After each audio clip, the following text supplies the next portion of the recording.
Bonjour à tous, dans cette vidéo, je vais vous raconter comment Jésus m'a sauvé en 2022, en préparation de la prochaine vidéo, où, je dévoilerai, le plan de Dieu tel qu'il me l'a révélé pour préparer son retour. C'est un message très important, il y aura des schémas pour expliquer le pourquoi du comment. Nul ne connaît la date, pas même moi si ce n'est le Père, disait Jésus. Donc évidemment, je l'ai entendu, plus d'une fois, sur le chemin quand j'ai témoigné, notamment auprès de prêtres, dès que je disais, «Ça va pas prendre 10 ans». «Ouh là, ça fait 2000 ans qu'on nous dit, ça va arriver dans 5 ans, dans 10 ans», alors tout de suite méfiance et je la connais la phrase dans la Bible, «Nul ne connaît la date, pas même moi», disait Jésus, «si ce n'est le Père». Eh ben, tenez-vous bien que Jésus m'explique pourquoi nul ne connaît la date. Et notamment, ces schémas que je montrerai expliquera pourquoi nul ne peut connaître la date, mais cependant, j'ai reçu des messages du ciel comme quoi son retour est imminent. Ça se compte en années, laquelle je ne sais pas, mais ça va pas prendre 10 ans. Ça, c'est très clair. Alors on verra bien. Je vais mettre ça donc en vidéo.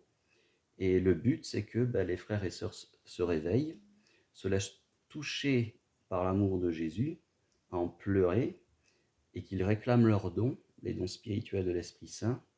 Et là, ça va changer beaucoup de choses pour préparer son retour. Voilà le but de la présentation à venir, qui s'appellera donc le plan de Dieu révélé pour préparer le retour de Jésus. On verra bien. Alors, je reçois les messages, mais après, il y a des confirmations, c'est-à-dire, au cas où ce serait ma psychologie qui me joue des tours, bon, on rencontre d'autres frères et sœurs sur le chemin. Et puis, je vais donner cette petite histoire, vite fait, c'était il y a quelques mois en arrière, une amie d'un ami je ne peux pas dire son prénom, mais une de mes meilleures amies, euh, nous raconte son cheminement spirituel, on raconte le nôtre, elle témoigne, et on parle de Jésus. Alors elle avait été dans le yoga dans les années 70, elle était partie en Inde, elle faisait de l'autostop. À 19 ans, elle partait voilà, traverser le monde pour aller pratiquer le yoga en Inde en 1970, donc une vraie aventurière. Et puis, elle a cheminé maintenant, je ne sais pas combien elle a plus de 60 ans, elle est revenue à Jésus. Et puis, elle nous raconte quelques mois en arrière que l'année dernière, elle s'est fait opérer, et anesthésie générale, et c'était au niveau des yeux, je crois, de mémoire. Et puis, ce faisant, elle retourne chez elle et elle fait un malaise. Apparemment, elle s'est renseignée par la suite, l'anesthésiste avait mal dosé. En tout cas, c'était des suites d'une opération. Elle fait un malaise chez elle et elle se sent partir. Vraiment, voilà, elle se sent très très très mal. Et elle a une statue de Jésus chez elle, et puis elle la regarde et elle l'entend: «Prends-moi dans tes bras». Alors elle prend la statue dans ses bras, et là elle nous raconte: «J'ai senti un amour, euh, et tout de suite plus de malaise». Et elle nous raconte: «Depuis ce temps-là, vous le croyez pas, je le vois et je lui parle comme je vous vois et je vous parle». Ok, amen ma sœur, pas de problème. Pour moi, ça ne me choque pas du tout. Et elle le dit. Alors du coup, elle me fait: Sylvain, alors qu'est-ce qu'il te raconte, qu'est-ce qu'il te dit au sujet de son retour? Et moi, je, je- j'hésite, j'ai un ordre d'idée, quoi. Et quelques années, je vais pas dire, il y a pas d'année précise. Mais moi, j'aurais dit 3-5 ans à la louche. Et elle, avant même que je réponde, elle me fait: «Moi, il me dit que ça va pas prendre 3 ans». Ok, ma sœur. Bah écoute, je te prends certainement pas pour une folle parce que ouais, je reçois les messages aussi, et j'ai rencontré d'autres frères et sœurs en chemin sur les lieux de pèlerinage, et beaucoup se préparent. Ils le savent, il y en a, ils en ont des messages, des visions, où ils le pressentent. Il y en a qui ont de fortes intuitions. Oula, ça bouge là, ça bouge. Et voilà, donc, et je vais pas tout raconter maintenant, c'est pas le but, mais il y a eu des confirmations sur mon chemin à travers des rencontres qui me montrent que en fait tout est cohérent, quoi. Donc on verra bien, on verra bien. En tout cas, voilà, faut s'y préparer. On verra bien. Je suis déjà rendu à 5 minutes, très bien. Alors en ce qui me concerne, donc, comment Jésus m'a sauvé. Alors j'avais raconté dans les vidéos de présentation de la chaîne que je m'étais égaré dans le bouddhisme, au début pour du bien-être à travers une psychothérapie comportementale et cognitive basée sur la pleine conscience, parce que j'étais anxieux, j'arrivais pas à dormir la nuit, je faisais des crises d'attaque de panique, mon cœur s'emballait, j'étais angoissé à l'extrême, je ne comprenais pas pourquoi. Et puis, je suis passé par la case antidépresseur et ça marche un temps, mais ça a tendance à vous zombifier, comme peut-être certains d'entre vous le savent. On n'est pas en crise, mais par contre, on devient un zombie, quoi. Alors j'ai abandonné tout ça. Et puis un ami qui avait fait un programme de réduction du stress par la méditation, dans un cadre thérapeutique, aucun contenu spirituel, me l'avait conseillé. Et c'est ce que j'avais fait et ça a super bien marché. Tout simplement, je l'ai fait 2 fois et ça marchait tellement bien que chez moi en méditation, voilà, assis comme, voilà, sur un coussin de méditation comme les bouddhistes le font, je me sentais tellement bien, le mental, donc le tumulte des pensées, les émotions apaisées, silence et juste des sensations et là des énergies dans le corps. Et mon corps avait envie de bouger tout seul.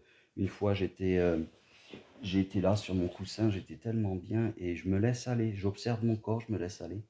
Et mon corps s'est mis à tourbillonner parce que je sentais des vortex d'énergie en moi et tout d'un coup se figer et tout d'un coup il oscillait comme ça au battement, selon le battement de mon cœur. Et c'était un moment de paix incroyable. Alors je vais voir la psychologue pour lui raconter ça. Et puis je lui dis c'est quoi là? J'étais en observation dans le lâcher prise, je ressentais mon corps et j'ai senti que mon corps voulait bouger tout seul.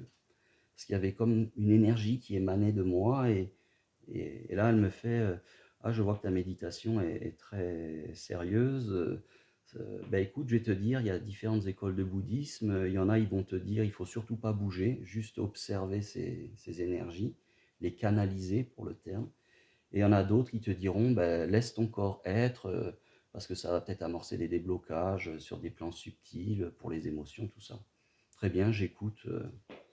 Et du coup, elle me dit, mais là, moi, je suis psychologue, hein, je ne suis pas maître spirituel, t'as qu'à aller voir les bouddhistes, les amis bouddhistes, et puis pars en chemin, en quête de vérité, marche ton propre chemin. Alors c'est ce que j'ai fait. Et donc ça a marché un certain temps, puis pour faire court, je me sentais bien moi, il n'y a plus de problème. Par contre, je recommençais à ressentir la souffrance des autres comme la mienne, et je commençais à faire l'éponge, et je commençais à me sentir très mal. Parce que j'arrivais, donc je faisais l'éponge, les gens allaient mieux autour de moi, puis moi, avec ma pratique personnelle, ça allait mieux, mais ça marche un temps, et quand on fait l'éponge, au bout d'un moment, on est plombé, quoi. J'ai mis tout ça de côté, on peut dire que j'étais alors un peu en dépression spirituelle, j'ai mis tout ça de côté, j'ai tout abandonné. Je me suis mis à travailler, et pendant une, une mission d'intérim, un, un intérimaire me dit à la pause café, il était très drôle, il avait des blagues après avoir mangé et puis avoir pris le café, il me fait bon ben c'est le temps de ma MT. Je fais ta MT, c'est quoi la MT? Et là il me fait ben ma méditation transcendantale. Ah bon? Je fais, c'est quoi ce Gugus quoi? Parce qu'il me disait qu'il était chrétien, il me parle de méditation transcendantale, c'est quoi le délire? Et là, il explose de rire, il fait non, mais je rigole, je vais juste faire la sieste en fait. Ah, d'accord, c'est ça ta méditation transcendantale. Moi, j'avais entendu le terme en Angleterre, puisque j'avais appris la méditation en Angleterre. Je ne crois pas qu'on entend parler de tant que ça en France de cette pratique, la méditation transcendantale, je ne sais même pas ce que c'est. Mais je l'avais entendu en Angleterre, je me disais, ça, c'est pas pour tout le monde, et de la part d'un chrétien qui me sort ça, c'est bizarre. C'était un rigolo, et il m'a bien fait marrer. Et du coup, c'est installé une, dans la décontraction, une relation plus amicale au travail.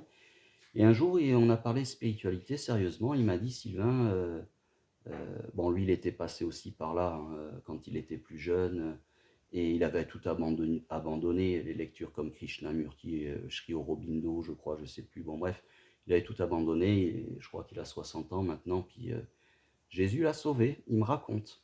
Ah, intéressant. Viens dans mon église. Tu vas voir ce que c'est que la spiritualité vivante. Il y a des frères et sœurs qui chantent en langue. Je ne savais pas ce que c'était. Pour ceux qui ne savent pas, il y a plusieurs manières de le définir. Ce sont voilà, des âmes qui, se laissant imprégner de l'Esprit Saint, se mettent à parler des langues qu'ils ne comprennent même pas, et notamment l'araméen, la langue de Jésus, et ils prient et ils chantent en langue. Ça sort spontanément parce qu'ils sont traversés par l'Esprit Saint, et c'est très très beau, et très efficace d'ailleurs, pour la guérison notamment. J'ai eu l'occasion de tester. Et donc, il me fait ce témoignage, et puis j'y vais dans son église, donc évangéliste. Et puis là, je découvre une assemblée où ça chante avec ferveur, le chanter en langue, magnifique. Et il y a de très beaux prêches. Et ces prêches et les citations de la Bible sont venus réveiller en moi des mémoires, une reconnaissance. Je me suis remis à parler à Dieu. Bon, ben, si tu existes, donne-moi des signes, si c'est vrai. J'étais vraiment perdu, quoi, hein, je me rends compte avec le retour. Et effectivement, je me souviens, cet ami m'envoyait des SMS de temps en temps. Salut à toi, ô fils de l'Éternel. Waouh, l'Éternel. J'avais oublié qu'on pouvait appeler Dieu, notre Père céleste, l'Éternel, en plein cœur. J'étais pris en plein cœur. Et là, ça m'a réveillé. Et puis, je me suis remis à reparler à notre Père dans les cieux.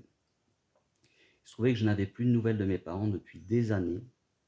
Enfin, je n'en donnais pas parce que j'étais très mal. Et, euh, et voilà, j'avais d'autres raisons, mais bon, c'est pas le sujet. Et puis là, tous mes amis se mettent à me parler de ma famille. Sylvain, ça fait 3 ans qu'on te connaît.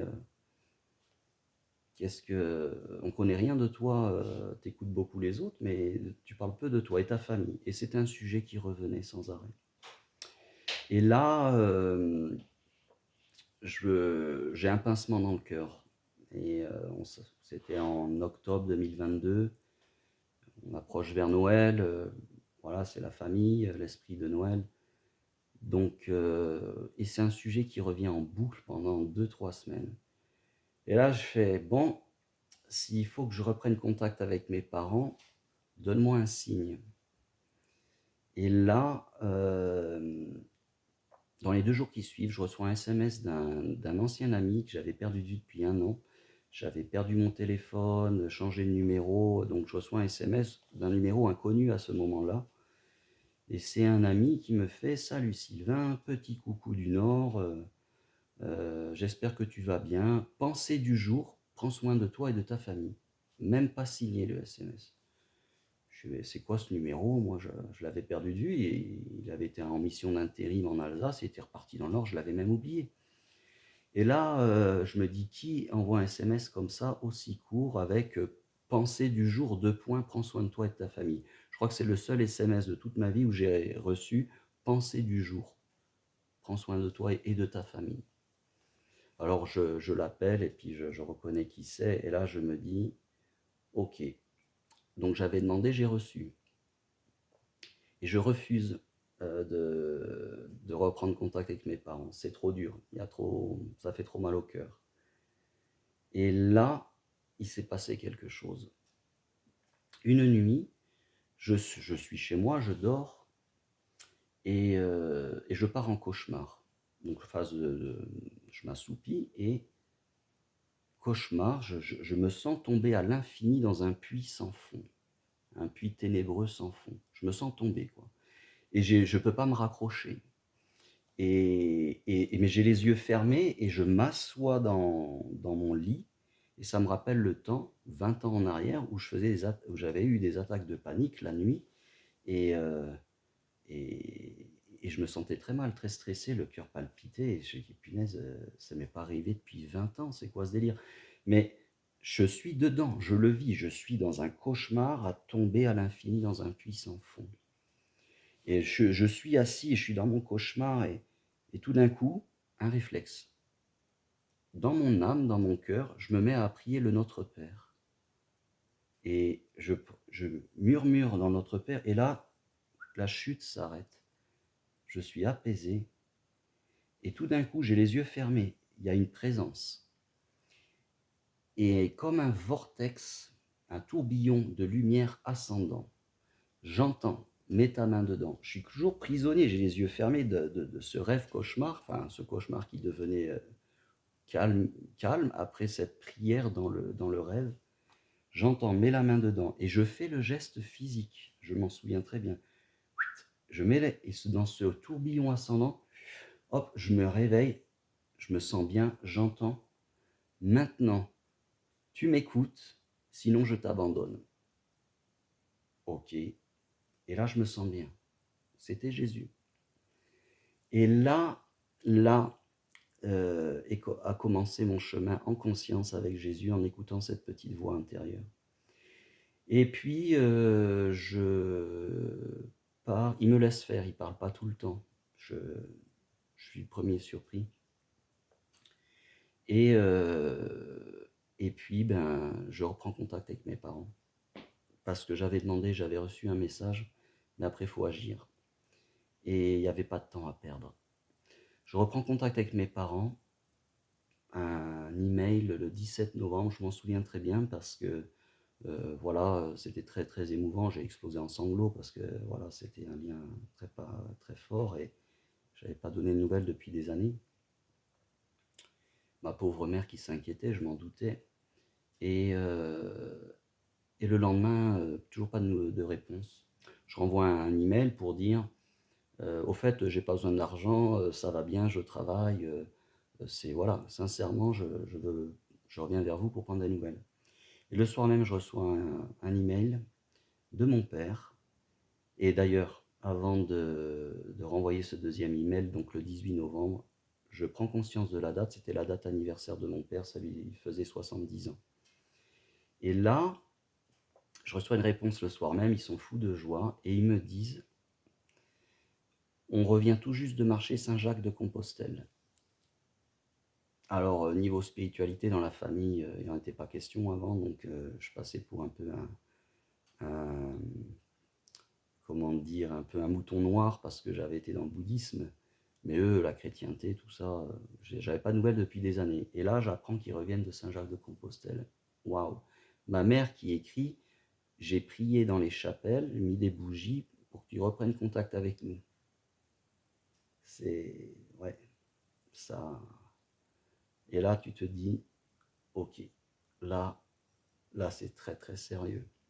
C'est incroyable.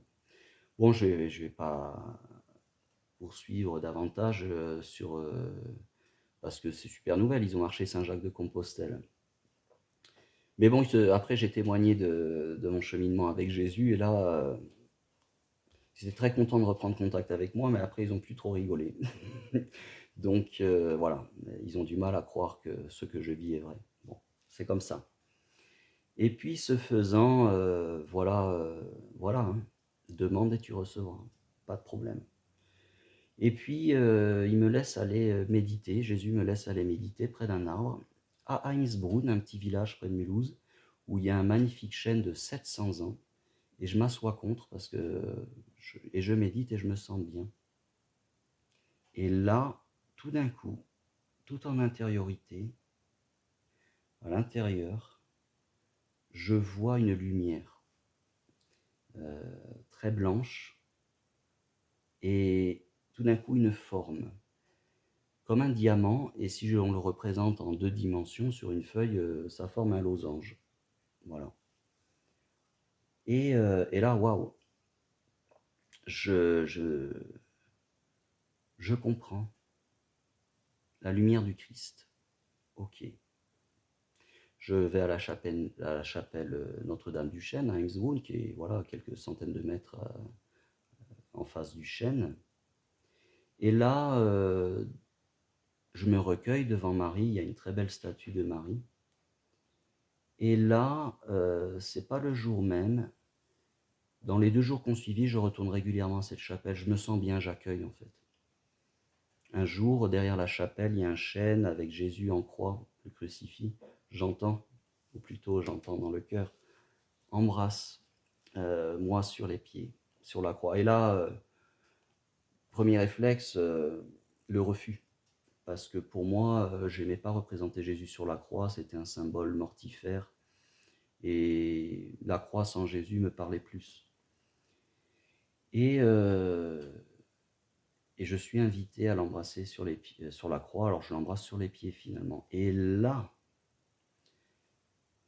je ressens, il me fait ressentir la souffrance qu'il a eue sur la croix, mais en même temps son amour pour moi, et il m'a fait comprendre, voilà ce que j'ai souffert pour vous.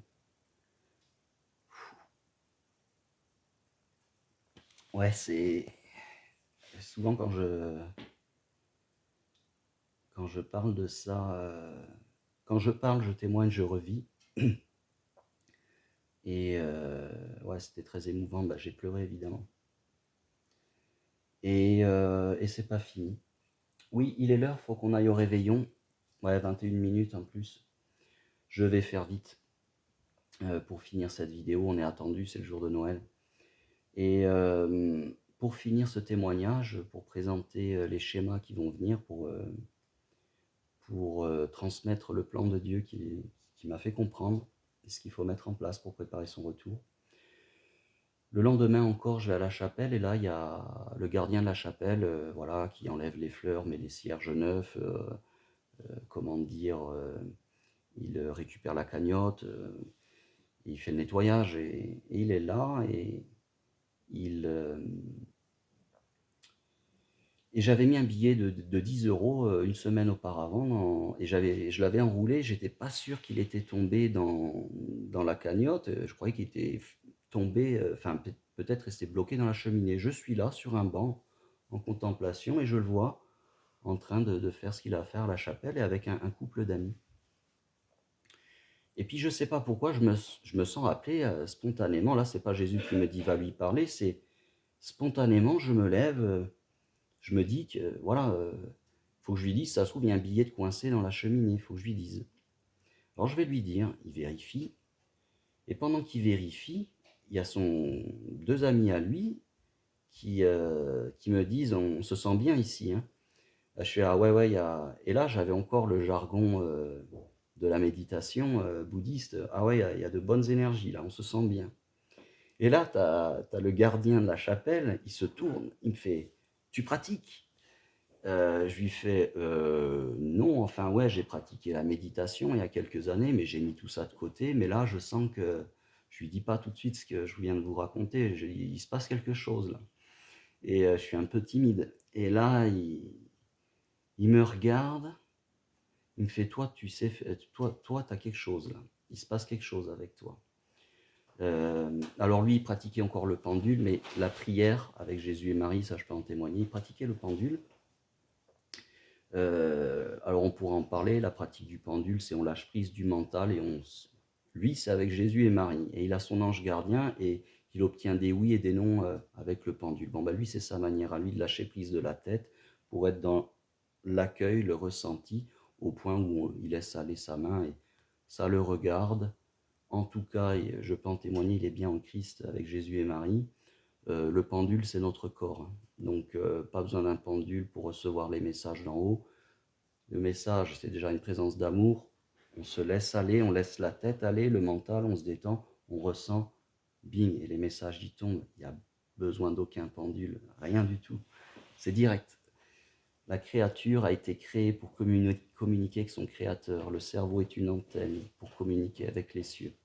Mais il faut que le cerveau soit guidé par le cœur. Faut qu'on y aille. Alors je fais vite. Et donc il me dit, viens, je te teste. Ce gardien, voilà, il pratique la prière, il ressent les énergies aussi. Et viens, je te teste, mets-toi là sur cette dalle, c'est le point le plus haut d'énergie de la chapelle. Et là, je vois. Dans mon rêve, le cauchemar, le puits ascendant de lumière, bam, c'était celui-là. Et il me fait, rentre dans la chapelle, appose les mains vers Marie, vers la statue. Dis-moi ce qui se passe. j'appose les mains là vers Marie, je la regarde droit dans les yeux. Et là, je me mets à me marrer. J'ai comme des chatouilles dans le ventre et je rigole. Et il me fait, qu'est-ce qui se passe? Je lui fais, bah écoute, écoutez, ça va vous surprendre, mais c'est comme si la statue souriait. Et là, il rigole. Je lui fais, attendez, on se comprend, la statue, elle est figée. Par contre, c'est comme si elle était habitée par un être de lumière, et c'est tellement rayonnant que je me sens bien, et c'est comme si on voit la statue sourire. Faut qu'on y aille. Et puis, donne-moi 2 minutes, j'arrive. Et puis, et il me fait, ah ben c'est bien, c'est bien. Il me fait, tu ressens quelque chose? Je lui fais, ouais, je sens comme une énergie dans mon bras gauche, mon bras droit, et ça vient dans mon cœur. Il me fait, bah, c'est bien, continue, reviens me voir quand tu veux, et on parle de tout ça. Alors j'ai cheminé, et j'ai fini au Mont Saint-Odile, parce que Jésus m'y a invité. Le symbole du Mont Saint-Odile, je vous le donne en mille, c'est un losange, et ça représente le Christ. Et le Christ, il m'explique ce que c'est le refuge, le roc, comme il l'appelle, et c'est un diamant scintillant de lumière au centre de la terre. Je vais vous montrer sur des schémas. Il y a un puits de lumière, un puits des ténèbres, le mental qui nous emprisonne dans la tête et les émotions. Et la renaissance en Christ et en esprit, c'est s'en remettre à Jésus pour renaître à sa lumière. Et alors la lumière, il vous la fait voir et ça révèle les ténèbres d'en face. Don de délivrance. Voilà, j'y vais, sinon je vais me faire rouspéter. À bientôt, joyeux Noël et je vous expliquerai tout ça avec des schémas. Soyez bénis.